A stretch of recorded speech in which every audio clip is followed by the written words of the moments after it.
All right, so here's the Cubex. Really, really easy. You tap it to say hi, and you use your finger, whichever one your favorite one is, and it says hello back to you. Basically, I just start typing whatever patient it is that I'm looking for. So we got Cheddar and Cheddars. I want Cheddar. We're gonna go with him. And then this is me.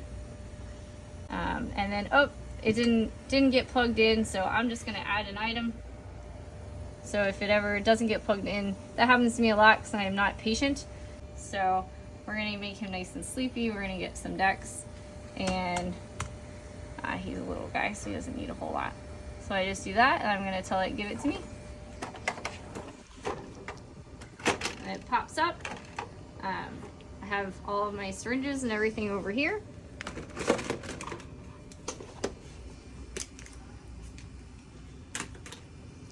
So we just pull it up here really quick. All right. Plug it back in. Hang on to this. Tell it I got it. It says, "Are you sure you got it?" And I say, "Yep, I'm sure I got it." And that's it. So pretty simple.